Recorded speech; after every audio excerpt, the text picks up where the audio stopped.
Hi guys, JGM Gaming here, back with another video. In this video I'll be showing you the Mangudai Rush in Age of Empires 4. This is a pretty fun little rush that I've been using. This game is actually taken from an online 2v2 that I had with my friend, so you'll be able to see the exact build order that I use here. And you know, I just want to say I'm not a pro by any means, so I probably don't do things, you know, the fastest that they can be done. But if you follow this order, then you'll get units out, you know, pretty fast, and you'll be able to harass and poke your enemies and just try and deny any resource gathering and that kind of thing while you're pumping out more units. So let's unpause and get into the build order. Okay, so first of all, you want to unpack your town centre at the closest tree line and send 5 of your villagers onto sheep and get one of them to build the Ovoo on the closest stone outcropping, and of course send your Khan on sheep duty and gather up a bunch of sheep to bring back for those villagers. Now create a new villager and send him to sheep as well, or her, while your Khan is busy gathering sheep. You can also use the movement speed arrow on your Khan to just speed up the sheep gathering process. So when this villager comes out, you'll have a total of 7 on food, and then you're going to want to produce 2 more to wood. So I'm just going to speed that up real quick, and let's check in on the Khan, see how he's doing.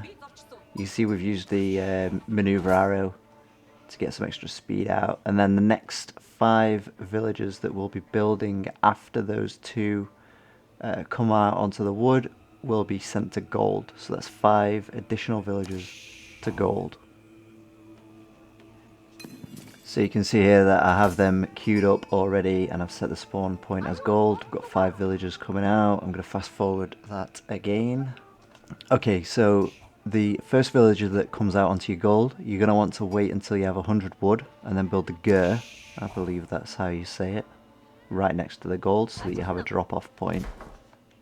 Okay, let's just speed that up again and pump those villagers out onto the gold. Following the last one on gold, you'll see that we'll swap the spawn point over back to wood again, and we'll be building an additional 3 villagers onto wood. So after that, you'll want to build the deer stones when you reach 400 food and 200 gold. You can see we're using the villagers that were on the gold deposit to build that landmark and advance to the next age. As soon as the next age is complete, you can then put down the archery at your Ovoo. And we'll also send the villager that's building the archery to build a pasture, just to sustain the food that we'll require after we use those sheep that we gathered at the beginning. So there's the pasture going up now. And then when you get a chance, you'll want to start researching forestry. And then we'll be following forestry with double broad axe and then wheelbarrow. Okay, so the archery is up and we are double producing Mangudai, as you can see. We've already got 4 of those out plus our Khan. So ideally you would rush for some harassment when you've got around 6 Mangudai out. I'm actually going to wait a little bit more in this game just so I've got a bit more firepower, and I know that I have a teammate to back me up here too. So okay, so we have 9 Mangudai out plus the Khan, so we've got 10 units here. And if we go and take a look at our opponent's base, they have nothing, just a bunch of villagers gathering, which will be nice to attack. They have the scout, they've just put down a stables, I believe, but they don't have any units from there yet. So we're now making our way over there to get some early poke, some early harassment, try and deny those villagers from gathering those resources. I see that they are putting down another stable, and we managed to kill the villager just before that goes off, which is really nice. And we're going in here for some harass on the people, on the villagers gathering the food. Just micromanage your Mangudai, keep poking, you know, run in, run out, because they are quite squishy, the Mangudai. They're not the strongest of units. You can obviously upgrade the armor later on. Just continually pump out more Mangudai. You see I've got more here already.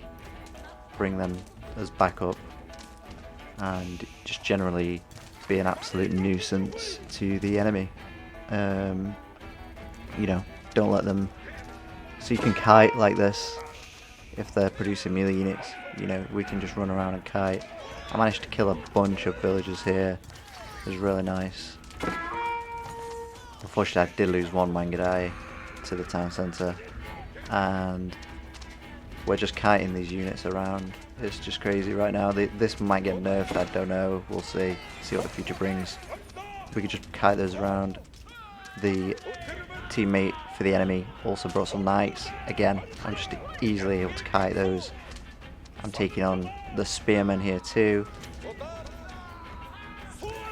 All the time I'm denying these resources, keep poking in, killing villagers. My teammate ends up backing me up here, which is really nice. Just some extra aggression for us, really. And that's pretty much all there is to it.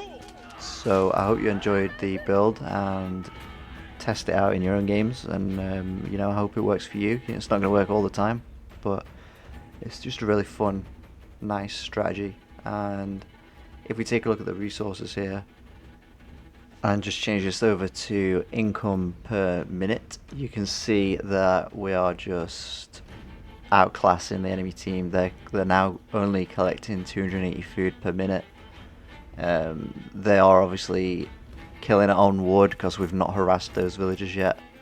The military, I mean, I've killed 20 units, lost 1, and they've lost, obviously the red team has lost 20 units. The blue team's lost 2 already as well.